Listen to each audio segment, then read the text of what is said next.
This is your fourth stimulus check update and daily news report.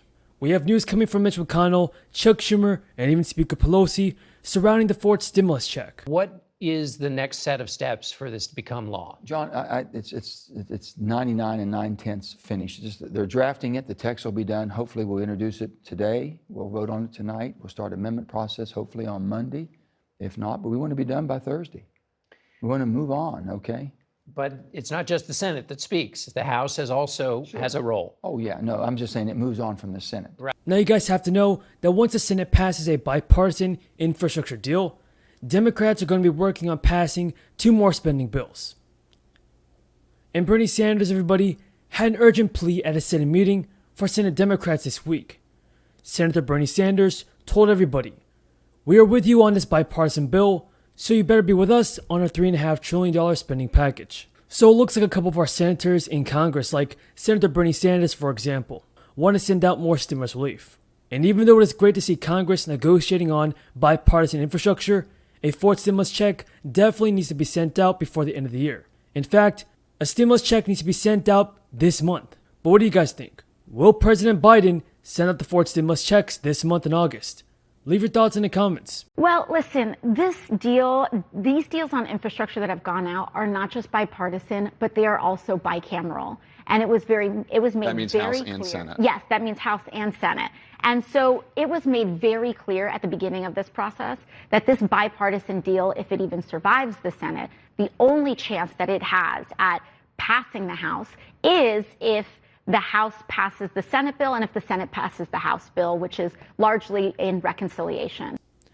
Now, shortly after Wednesday's caucus meeting, Sanders also called House Speaker Nancy Pelosi, and that was done to reinforce her position of holding back the bipartisan deal until a massive domestic bill passed the Senate. But everybody, during the call with Pelosi, Sanders gave her some support for what is shaping up to be a massive pressure campaign. From moderate Democrats and Republicans to draw up her position, Bernie acknowledged the challenges that he will face, recruiting some members of his own party to support the $3.5 trillion spending vision. Bernie told everybody, "You've got 50 members of the caucus, all of whom have different views and are from different states with different needs. And my job is going to be to try and work that out." So I'm really glad to see Congress, especially Bernie Sanders, doing their best work to try to get stimulus relief sent out to the good American people. Because let's face it, folks, America is still in a tough situation. There are also many Americans across the country, whether it be red or blue states, that need more money. That need money to put food on the table. What do you guys think about Bernie Sanders? Is he doing a good job in helping out the American people?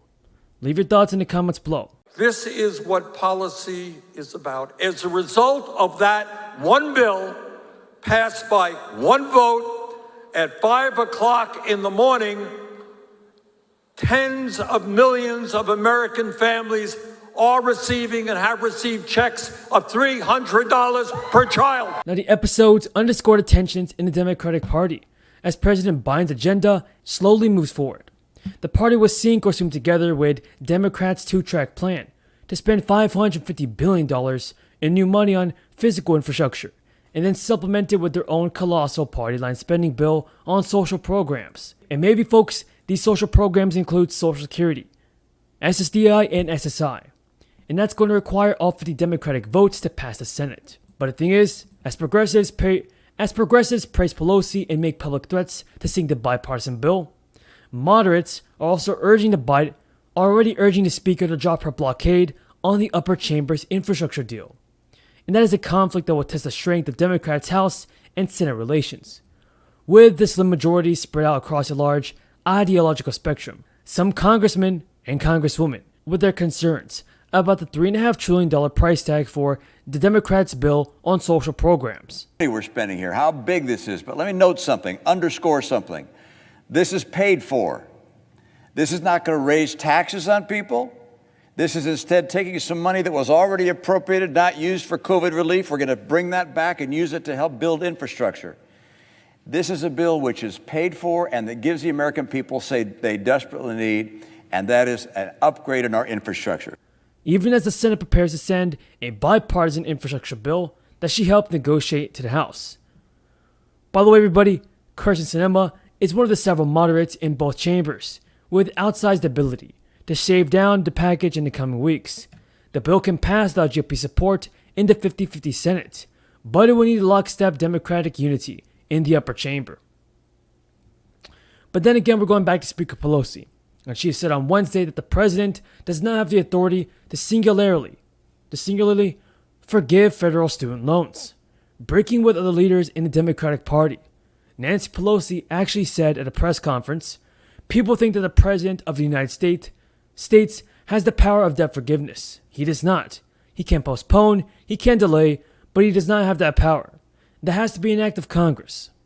So we are seeing some sort of tension between Speaker Pelosi and many of her own Democratic members, even against President Biden.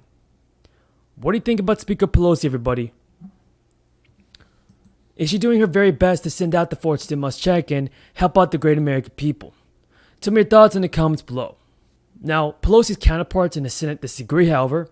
Both Senate Majority Leader Chuck Schumer and Senator Elizabeth Warren have repeatedly called on President Biden to cancel student loan debt, often asserting that the president could act without Congress. Elizabeth Warren even told USA Today that the president has the power to deal with student loans on his own. And Chuck Schumer of New York has said student debt could be forgiven by the president with the flick of a pen. Warren, Schumer, and other progressive Democrats have pushed Biden to forgive $50,000 for borrowers. And back in February, Biden said at a town hall that he was prepared to write off $10,000 in debt, but not $50,000.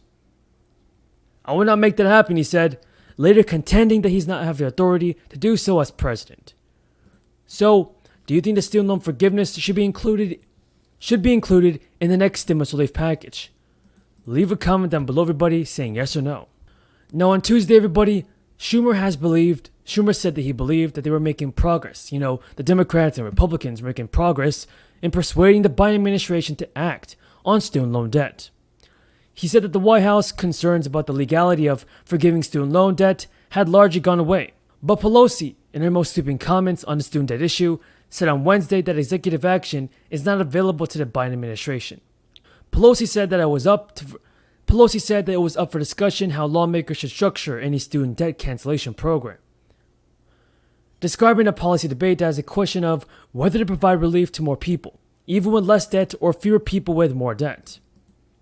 So that's all the news in this video, and if you guys found this video in any way useful or helpful, do not forget to subscribe to my channel and give this video a like. Thanks for watching, everybody. I ask unanimous consent the quorum be dispensed with. Without objection. Now, Mr. President, from the very beginning, my stated goal for the July and August work period has been that the Senate pass both a bipartisan infrastructure bill and a budget resolution with reconciliation instructions.